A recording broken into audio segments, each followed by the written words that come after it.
Ito nga yung kahapon na ganap namin ng umaga. Kung mapapansin nyo doon sa page namin, nagawa pa namin makapag-live ng medyo tanghali na din. Hindi nga pala kami nakapagtinda kahapon, gawa ng sama ng panahon at pabago-bago. Nagising naman kami ng maaga. Ang kaso nga lang, maulan at panigurado wala masyadong magbabike niyan. O wala rin talagang paglalataran kasi nga basa yung daan. Pero tuloy pa rin ang pagpapakain namin ng araw na yan. Dahil sabi ko nga, gabi pa lang piniprepare na namin yung paglalaga ng mga manok. Pagkatapos nga namin mag-prepare niyan, after live, doon lang din nalaman ng asawa ko at ng papa ko na flat pala yung e-bike na ginagamit namin. Kaya ayun, medyo natagalan din talaga. Kaya nagpakain kami kahapon ng mga bandang past 12 na din. May mga ilan na hindi namin napakain na usually maaga talaga sila pumupunta sa pwesto namin. Pero hindi na namin naabutan o siguro nakauwi na sa kanila. Pero ganun pa man, marami pa rin naman kami napakain. Tulad na lamang nitong mga una. Itong mga aso na to, yung mga ilan dyan, mga bago lang sa paningin namin. At yung iba naman, mga strays na talaga yan na napapakain namin dyan. Nagulat nga kami kasi tinali sila dyan sa may kubo, yung nagtitinda ng gulay. Hindi ko alam kung sa kanila ba yan dahil tinali dyan sa kanila.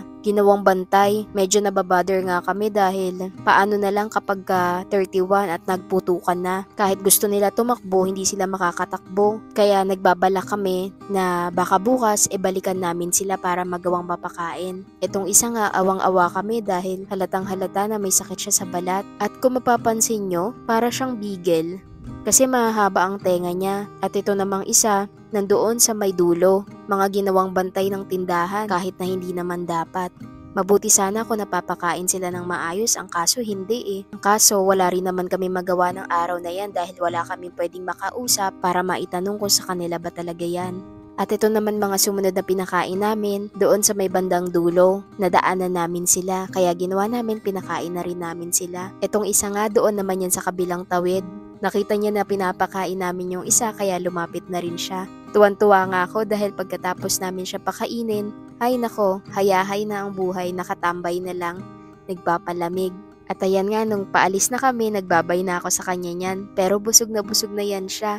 At ito naman ang mga sumunod namin na pinakain, doon sa may naghihilot. Hinatiran nga namin sila ulit ng pagkain yan. Alam nga ni Doggy na may rami na naman siyang makakain na pagkain nung araw na yan. Dahil sobrang bibo niya at panay kawag ang buntot. Nakailang refill nga rin pala kami ng pagkain nila niyan. At ang sumunod naman doon sa may nagbubuko. Masaya nga kami dahil maraming paninda si nanay na buko niyan. Dahil alam niya na, yan ang season na maraming nagbubuko salad. Pero laking gulat nga namin dahil mahal na pala ang isang pirasong buko. At pinakain nga namin yung alaga nilang aso. Ayan nga, sobrang botsyog na niya no? At ang hilig-hilig niyan sa atensyon. Gustong gusto lagi nagpapalambing. Pwera usog pero ang ganda na talaga ng pangangatawan niya. Napakalayo nung una namin siyang nakita at pinakain. At yan naman yung mga usual na mga ampon nila ng mga muning. Yan yung mga pusa na sa tingin ko ay mga tinapon lang dyan. Pero mabuti na lang din at kahit papano, hindi sila binubugaw ni nanay at pinapatuloy lang dyan. Kaya nga nag-order din talaga kami ng mga cat food para yun sa kanila. At ang last naman namin dinaanan, yung sa may sea oil. Ito nga pala si Cutie. Ito naman ang muning na paborito ni papa ko pakainin. Hay nako, buntis na naman siya. Nagbabalak pa nga lang kami na ipakapon siya. Naunahan na. At ito naman si Princess, yung may cone sa leeg. Sinasabihan ko nga sa kanya na para sa kanya yung binili ko na pang spray.